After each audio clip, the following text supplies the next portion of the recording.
All right, welcome back. We're now going to work on the axles for the Slingshot car. So we have the frame. I'm going to move that off to the side temporarily, and we're going to work on the axles. And the axle is going to be very similarly designed to the construction toy. So it starts with the cylinder, and that cylinder is going to be a 10 by 10. Let's flip it sideways so we can see what it looks like. So that's 90 degrees. The length we decided on was 36 millimeters. Okay, let's see how this lines up with the frame that we created. Because remember, we changed some measurements in the frame. So let's see if that 36 millimeters still works. So let's rotate it 90 degrees. And I'm going to orbit around, and then it doesn't matter if it's lined up. Move the frame over this, and I'm going to select both. I'm going to line center. So there's not much wiggle room there. Why? We did 35 millimeters as the width, not 30 millimeters. So 36 is too short. So I'm going to change that to 40. I bring it back here. I can center it. And this is the power of CAD. You can test how things fit together. You don't just have to imagine it in your mind. That looks pretty good. All right, let's move this axle out of the way, the frame back over there, and the axle back to the center, and we can work on the connectors.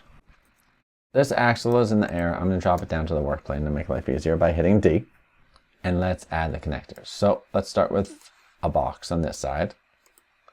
And we're going to make it 6.5 this way, 6.5 this way.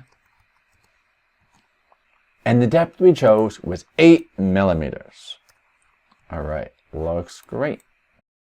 Now, I could put the hole in here before I connect the connector or after. I'm actually going to do it a different way this time, and I'm going to put the hole in first. So this hole, I'm going to make 3 millimeters. I'm going to make it a little less tall just so it's easy to see, but it really doesn't matter. Let's align this. Perfect.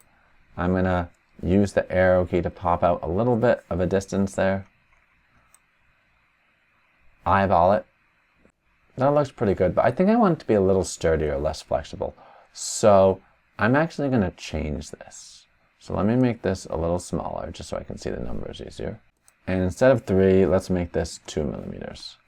Remember, whenever you resize something, it's not going to be centered. So let's align it again. Zoom in here so I can see what I'm doing. All right, now you may be thinking, how far back is that? Well, remember we can use the ruler trick. So I'm going to place that ruler down here, zoom in. All right, that was pretty good. Click here. And we have, sorry, this is confusing because the 9 and 11, I misplaced this. 9 should be on the blue, is related to the blue line, and 11 is related to the green line. Don't worry about the negative sign, it just shows what direction to go in. So I could say 11 minus 9 is 2, so it's 2 millimeters in.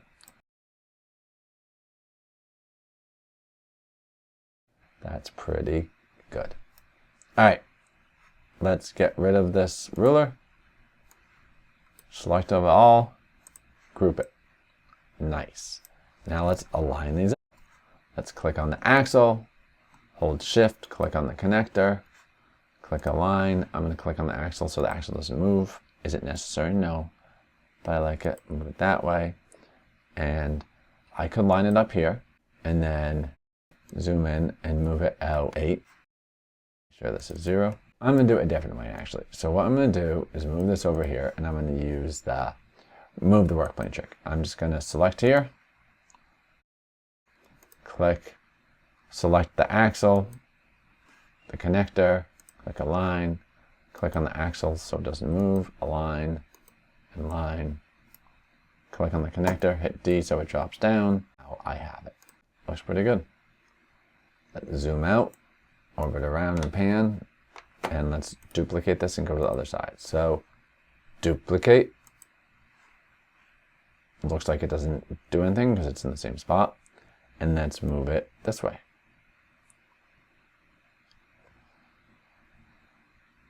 Now, I can move it the exact and do the flip technique and everything, but I'm going to actually use the same technique so I don't have to deal with numbers, where basically I take this, I flip it this way, so it is flipped.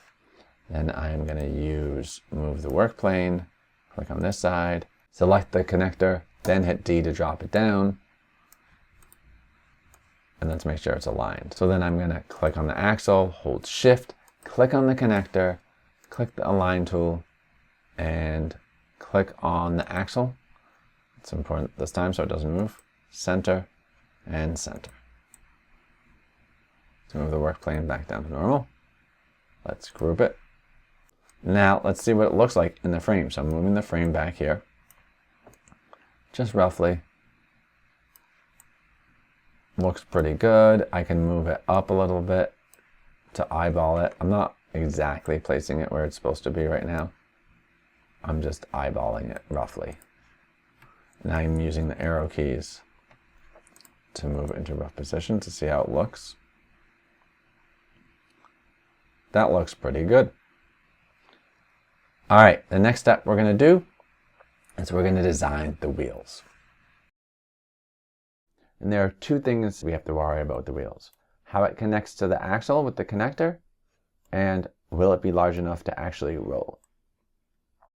So the wheel is made out of a cylinder. Let's drag it in, and we're going to make it 30 by 30.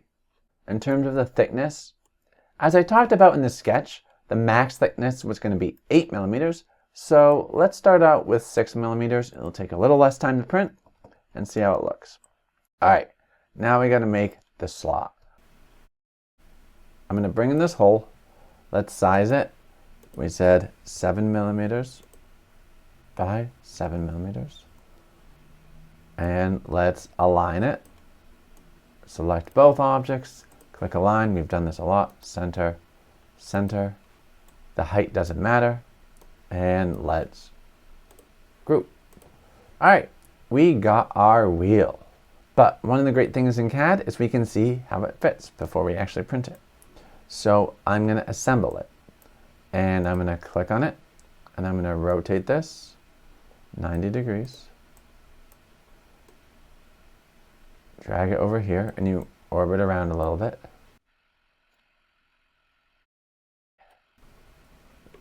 Now, this is a little trickier to line up.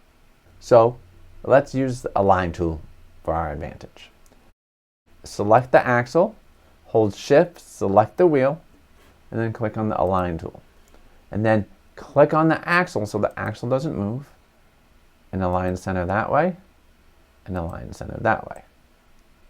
That looks pretty good. So that's lined up, and then I can click off of it, and I can click on here, and I can use the right arrow to shift it over to see what it looks like. All right. So as I look at this, there's a couple things I'm looking for. First, if I zoom in, I'm looking to see the gap around the connector, and there's a good gap. Might be too big, but I think that's okay for now. And the other thing is I'm making sure the wheel goes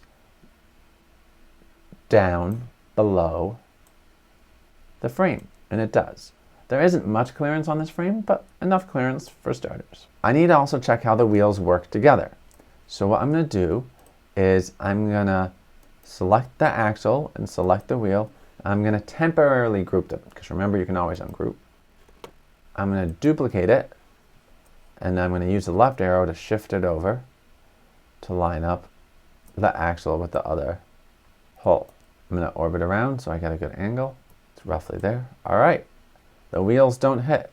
That looks great. But one thing I noticed is this wheel is not fully round. What do I mean by that? It's actually made out of these flat surfaces. I want it to be rounder. So I'm going to show you a little trick. I'm going to click on this. I'm going to ungroup. Drag it over here, out of the way. Pan and orbit so I have it.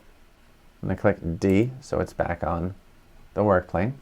And I'm just going to rotate it down because I like working on it this way. I don't have to do this, to be honest, but I like it.